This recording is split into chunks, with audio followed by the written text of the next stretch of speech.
बिस्मिल्लाहिर्रहमानिर्रहीम। अस्सलाम वालेकुम स्टूडेंट।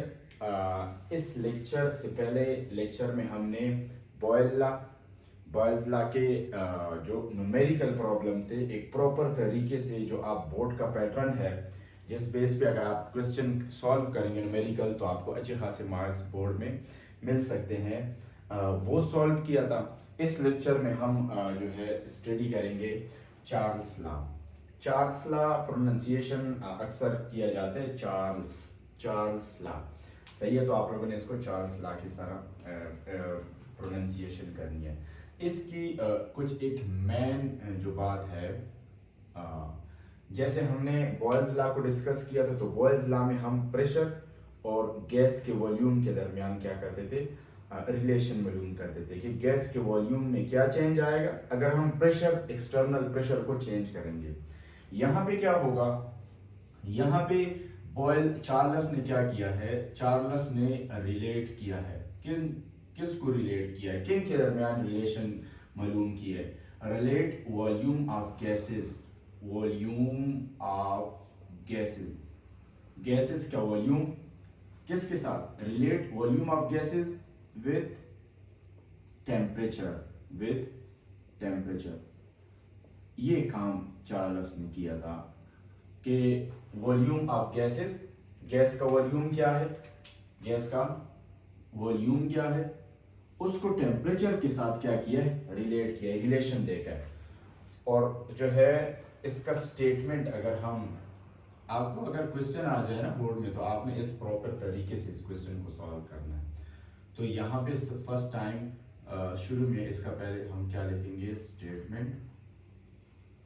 इसका स्टेटमेंट क्या था, इसने एक्सपेरिमेंट करने के बाद क्या स्टेटमेंट दिया था। इसने कहा था कि द वॉल्यूम ऑफ गैसेस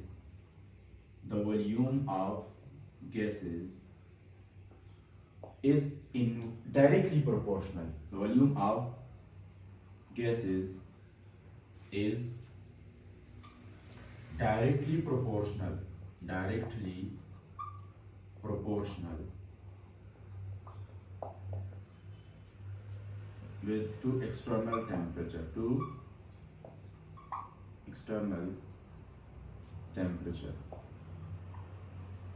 जो हम टेम्परेचर प्रोवाइड करते हैं, एक्सटर्नल टेम्परेचर, उसकी वजह से जो गैसेस का वॉल्यूम है वो प्रोपोर्शनल है डायरेक्टली इस एक्सटर्नल टेम्परेचर के साथ। लेकिन इस दौरान हम क्या करेंगे, एट कांस्टेंट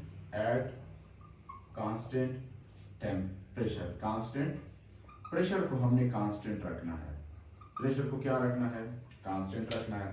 तो तीन बातें हैं, एक क्या, वॉल्यूम ऑफ गैसेस में क्या चेंज आएगा जब हम एक्सटर्नल टेम्परेचर को क्या करेंगे, चेंज करेंगे। ये जो चेंज है, तो चार्ल्स ने ये देखा कि ये जो चेंज है ये कौन सा चेंज है, डायरेक्टली प्रोपोर्शनल है। कि अगर हम एक्सटर्नल टेम्परेचर को ज्यादा करेंगे तो वॉल्यूम ऑफ गैसेस भी ज्यादा होगा, अगर हम एक्सटर्नल टेम्परेचर को कम करेंगे स्टूडेंट, तो वॉल्यूम ऑफ गैसेस क्या हो जाएगा, वो भी जो है कम हो जाएंगे। लेकिन हम यहाँ पे जो प्रेशर है उसको हम क्या ले रहे हैं, कांस्टेंट प्रेशर ले रहे हैं। अब यहाँ पे कांस्टेंट प्रेशर क्यों लेते हैं, देखिए अगर हम एक्सटर्नल प्रेशर, टेम्परेचर और गैस का वॉल्यूम को दरमियान रिलेशन मालूम करते हैं, तो प्रेशर की वजह से भी तो गैस के वॉल्यूम में चेंज आ सकता है। तो गैस के वॉल्यूम को हम क्या कर रहे हैं, कांस्टेंट ले रहे हैं, ताकि हमें टेम्परेचर और वॉल्यूम ऑफ गैस के दरमियान जो है रिलेशन पता आ जाए, और ये जो गैस का वॉल्यूम है ये टेम्परेचर प्रेशर की वजह से उसमें कोई चेंज ना हो। अगर हम प्रेशर भी चेंज कांस्टेंट नहीं रखेंगे तो फिर क्या होगा, जो चेंज आएगा उसमें हिस्सा किस चीज का होगा, प्रेशर का भी हिस्सा होगा। तो हम इनके दरमियान प्रॉपर रिलेशन का पता नहीं चलेगा, इस वजह से प्रेशर को हम क्या लेते हैं, कांस्टेंट लेते हैं। तो ये इसका क्या था, मेन स्टेटमेंट था, at constant temperature constant pressure, ये इन दोनों के दरमियान रिलेशन मालूम करता है। हम इसी स्टेटमेंट को मैथमेटिकली क्या करेंगे, लिखेंगे, मैथमेटिकल एक्सप्रेशन कि अगर हम इस स्टेटमेंट को मैथमेटिकल लिखें तो फिर हम इसको कैसे लिखेंगे, मैथ्स के जबान में इन अल्फाज को हमने कैसे लिखना है? तो हमने ऐसे लिखना है स्टूडेंट कि volume of gases is directly proportional to temperature at constant pressure. Pressure हमने क्या रखना है? कांस्टेंट। ये हमारे पास है इक्वेशन नंबर 1। आप इसको इक्वेशन नंबर 1 कह दें, सही है। हम प्रोपोर्शनलिटी कांस्टेंट हटाएंगे तो इधर हम कांस्टेंट प्रोपोर्शनलिटी साइन हटाएंगे तो इधर हम कांस्टेंट लगाएंगे, इज इक्वल टू के सी। बाद जगहों पे ये सी यूज नहीं करते, मुख्तलिफ लोग अपना कंसेप्ट यूज करते हैं कि जो के सी है इधर जस्ट के ही यूज किया जाता है। के सी चूंकि फिर दूसरे कांस्टेंट में आ जाता है, के बी दूसरे कांस्टेंट में आ जाता है, तो इस वजह से हम की सी या फिर इक्विलिब्रियम कांस्टेंट ये वाला उनके साथ मैचिंग करते हैं तो जस्ट हम के ही लगाते हैं। तो चूंकि यहाँ पे अक्सर जब मैंने देखा है कि सी लगाते हैं साथ में, तो हमने सी लगाना चाहिए। इससे ये पता आता है कि के सी चार्ल्स कांस्टेंट, तो के सी टी। अगर हम के सी की वैल्यू कांस्टेंट मालूम करना चाहते हैं तो हम क्या करेंगे? हम volume is equal to k c temperature divided by temperature. Temperature इधर से कैंसिल हो जाएगा, हमारे पास नेक्स्ट क्या आ जाएगा? हमारे पास आ जाएगा कि k c is equal to v divided by t. Equation number 2। Equation number 2 में हम किसी की यूनिट, किसी की वैल्यू हम क्या कर सकते हैं? निकाल सकते हैं। किसी की वैल्यू निकालने के लिए हमारे पास किसी की वैल्यू जब हम निकालेंगे, किसी की वैल्यू है क्या? It is the ratio between volume and temperature, volume of gas and temperature of gas at constant pressure. तो इन दोनों के दरमियान जो रेशियो है वो हमारे पास क्या है? के सी है। स्टूडेंट यहाँ पे हम इस मैथमेटिकल एक्सप्रेशन को थोड़ा आगे लेके जाएंगे कि अगर हमारे पास के सी इज इक्वल टू, जो के सी है कांस्टेंट है, चार्ल्स कांस्टेंट, अगर ये के सी जो है हमारे पास v बाई टी के बराबर है, k c is equal to volume by temperature at constant pressure, तो ये एक कांस्टेंट वैल्यू है। इनके दरमियान जो रेशियो है ये कांस्टेंट है। अगर मैं आपसे यहां पे ये कहूं कि एक कंटेनर है, उस कंटेनर के अंदर क्या है? कुछ गैस के पार्टिकल हैं। अब उस कंटेनर में हमारे पास एक दूसरा कंटेनर है, या सेम यही कंटेनर है, हम 2 मरतबा इसको बनाते हैं। तो इसी कंटेनर, दोनों कंटेनर के अंदर जो टेम्परेचर है वो चेंज है। टेम्परेचर क्या है? चेंज है। एक के अंदर जो पार्टिकल है, गैस के पार्टिकल, वो ये गैस के पार्टिकल हैं। यहां पे ये प्रेशर है, ऊपर से ये पिस्टन पे अप्लाई हो रहा है P, जो कि क्या है? कांस्टेंट प्रेशर है। इसका भी और इस पे जो प्रेशर अप्लाई हो रहा है P, ये भी क्या है? इसके साथ कांस्टेंट प्रेशर है। प्रेशर दोनों पे जो है इक्वल अप्लाई हो रहा है। इसके अंदर गैस पार्टिकल और इसके अंदर गैस पार्टिकल्स मौजूद हैं। यहां पे हम इसको क्या प्रोवाइड कर रहे हैं? यहां पे हम इसको प्रोवाइड कर रहे हैं टेम्परेचर। लेट्स सपोज इधर से इसको हम टेम्परेचर प्रोवाइड कर रहे हैं, इधर भी इसको हम टेम्परेचर प्रोवाइड कर रहे हैं। तो इस टेम्परेचर पे, क्योंकि हम वॉल्यूम नाप रहे हैं डिफरेंट टेम्परेचर पे, यहां पे हमारे पास क्या है? ये है T टेम्परेचर, और इस टेम्परेचर पे इस गैस का वॉल्यूम है। अगर इस टेम्परेचर पे हमारे पास जो वॉल्यूम है, इस टेम्परेचर को हम V1 देंगे या VI इनिशियल वॉल्यूम, और ये टेम्परेचर, इनिशियल टेम्परेचर, और इसी इनिशियल टेम्परेचर पे जो वॉल्यूम होगा वो हमारे पास होगा V1 या initial volume of the gases. फिर हम टेम्परेचर को क्या करते हैं? इसको हम चेंज करते हैं। टेम्परेचर को क्या करते हैं? चेंज करते हैं।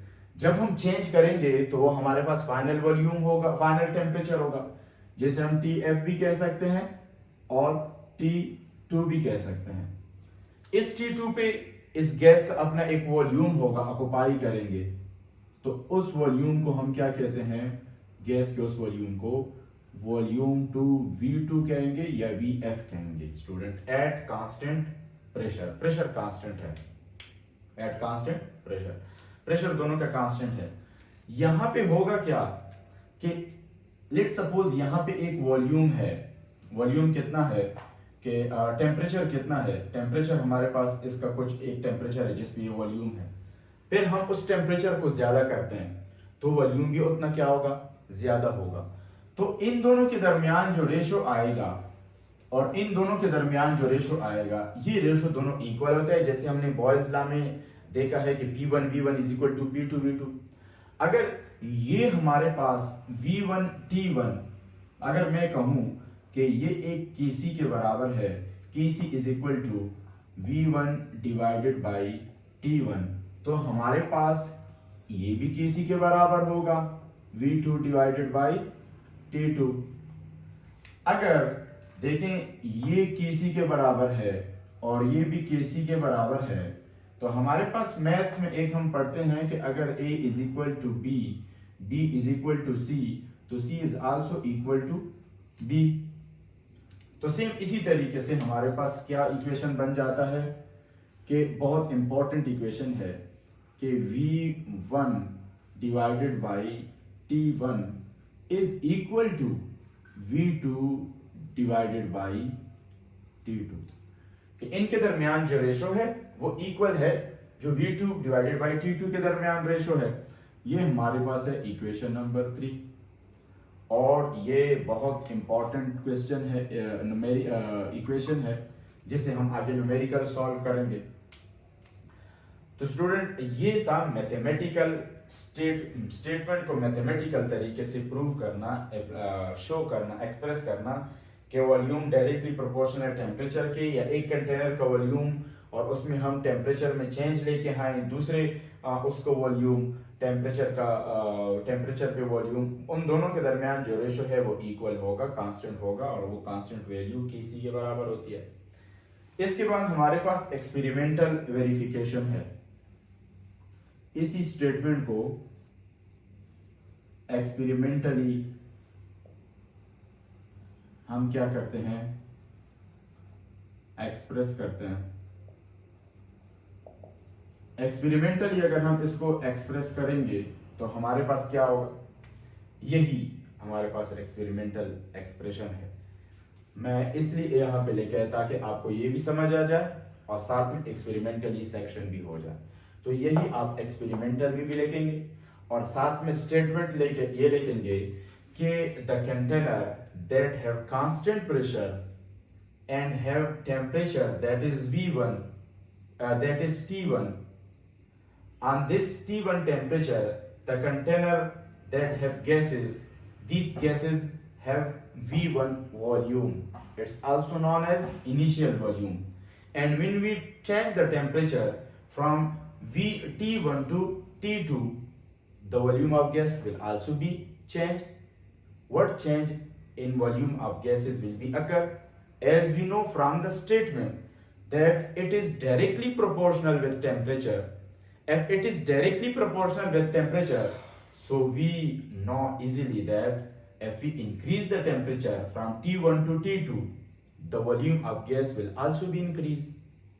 So that is the verification of Charles' law by mathematical or experimental expression, that when we change the temperature from T1 to T2, the volume will also be changed from V1 to V2. So these changes show that when we increase the external temperature, the volume of gas will also increase. So this experimental section proved the statement of Charles' law. Now अब हम किस तरफ जो है इस experimental के अलावा, ये एक्सपेरिमेंटल तो इसी के अंदर ही आ गया, सही है। अब हम इसको दूसरा एक वेरिफिकेशन करेंगे जिसको हम कहते हैं कि ग्राफिकल। देखिए स्टूडेंट, आप ग्राफ मुख्तलिफ जगहों पे देखते हैं। आप जो है जब क्रिकेट मैच देखते हैं वहाँ भी आप ग्राफ देखते हैं, सही है, कि जब इतने ओवर हो गए तो उसमें इतने रन इसने बनाए थे, इतने ओवर हो गए तो इतने रन बनाए थे, एक ग्राफ होता है। सेम इसी तरीके से, या बॉयल के लॉ के अंदर जो हमने ग्राफ जो है एक्सप्रेस किया था, सेम उसी तरीके से जो है हम यहाँ पे ग्राफ जो है एक्सप्रेस करेंगे स्टेटमेंट के लिए, चार्ल्स लॉ के लिए। तो यहाँ पे हमारे पास जो ग्राफ बनेगा वो कुछ इस तरह होगा स्टूडेंट, कि एक हमारे पास एक्स एक्सिस, दूसरा हमारे पास वाई एक्सिस।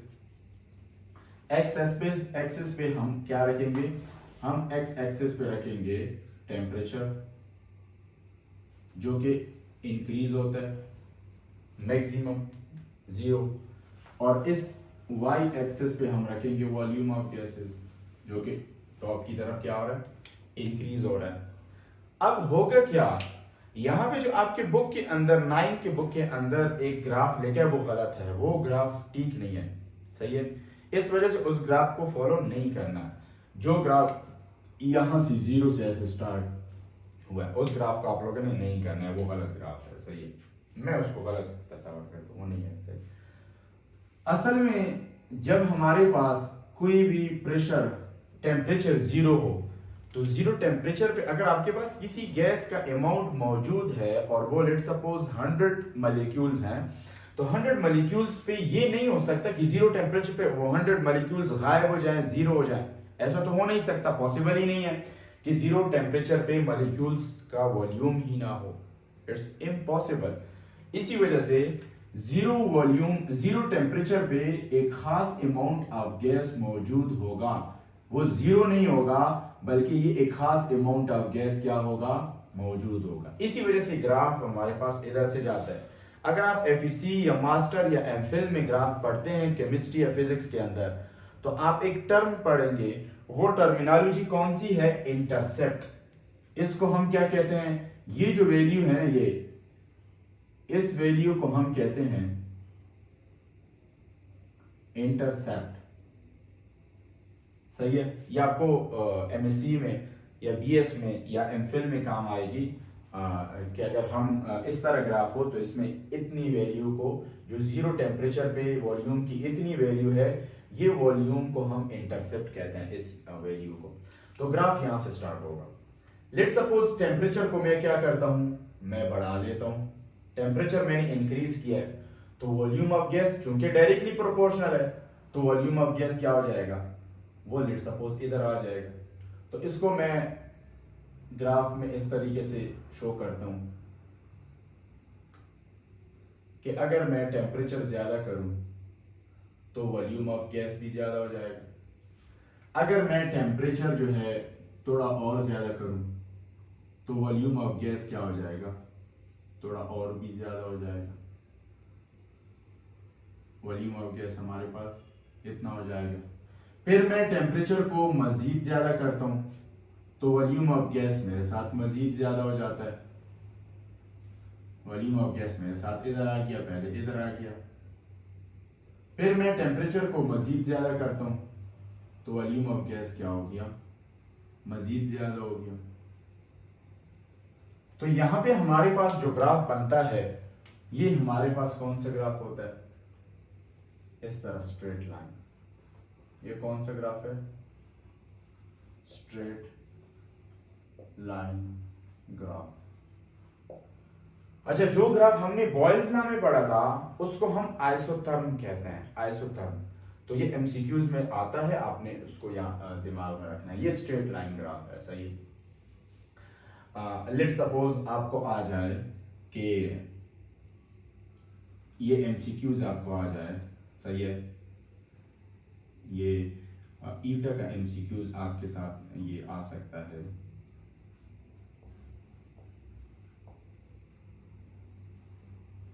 कि let suppose which graph explain Boyle's law, तो आपके पास एक पॉइंट आ जाए कि पैराबोला, बी आपके पास आ जाए कि हाइपरबोला, आपके पास सी आ जाए कि लीनियर, आपके पास डी आ जाए कि आइसोथर्म। तो आपके पास सही ऑप्शन कौन सा होगा? आइसोथर्म बॉयल लॉ को करता है। आइसोथर्म किसको करता है? बॉयल लॉ को। लेकिन अगर चार्ल्स लॉ की हो तो चार्ल्स लॉ हमारे पास क्या होता है? लीनियर, ये आपके पास स्ट्रेट लाइन, क्या स्ट्रेट लाइन। तो ये जो चार्ल्स लॉ है, चार्ल्स लॉ जो है वो स्ट्रेट लाइन के लिए है, और जो बॉयल लॉ है उसके लिए आइसोथर्म है। ये एमसीक्यूज बहुत इंपॉर्टेंट है, सही है।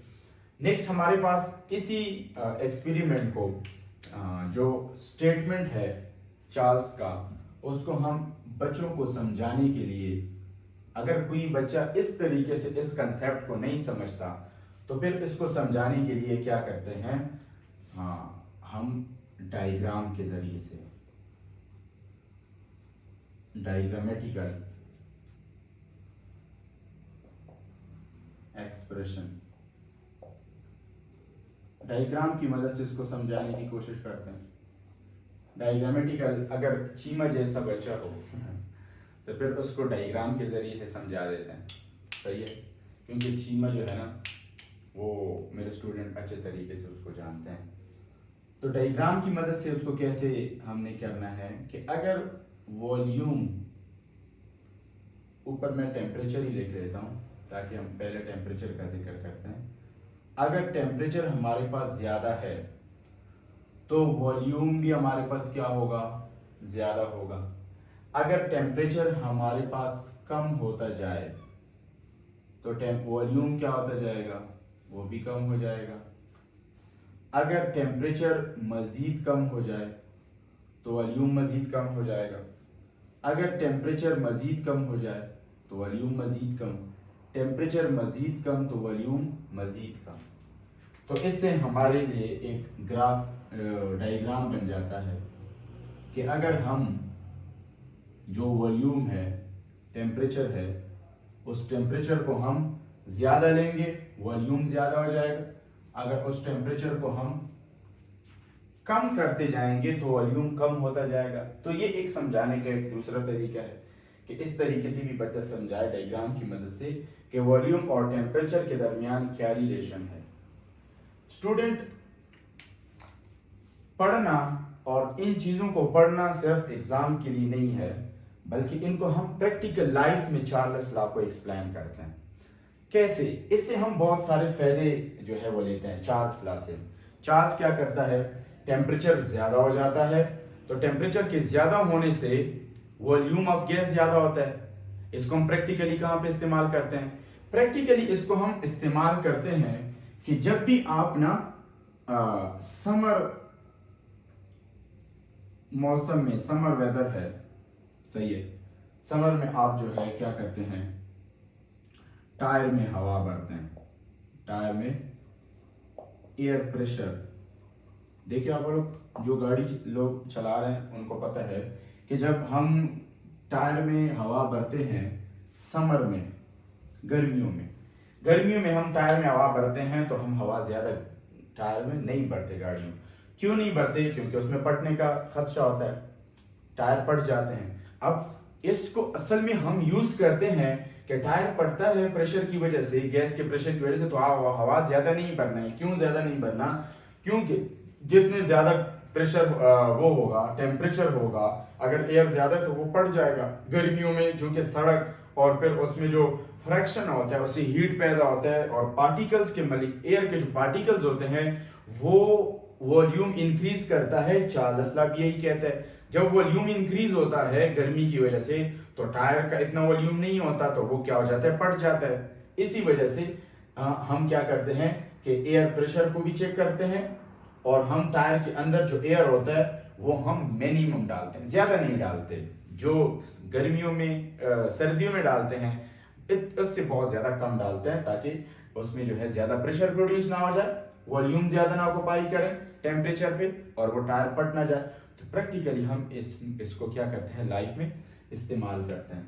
तो स्टूडेंट इसमें हमारे पास किस चीज को रिलेट करते हैं, चार्ल्स लॉ में स्टेटमेंट क्या है, एक्सपेरिमेंटल मैथमेटिकल कैसे एक्सप्रेस करेंगे, एक्सपेरिमेंटल वेरिफिकेशन कैसा है, और उसको ग्राफिकल किस तरह रिप्रेजेंट किया जाता है, और साथ में डायग्राम के जरिए से कैसे रिप्रेजेंट किया जाता है। बहुत इंपॉर्टेंट इसमें ये क्या है, इससे शॉर्ट क्वेश्चन भी आते हैं, ये लॉन्ग क्वेश्चन में भी आते हैं। और जो ये इक्वेशन नंबर 3 है, इसको आप लोगों ने सीखना है, और इसी न्यूमेरिक इक्वेशन को हम आगे न्यूमेरिकल में नेक्स्ट लेक्चर में इंशाल्लाह यूज करेंगे।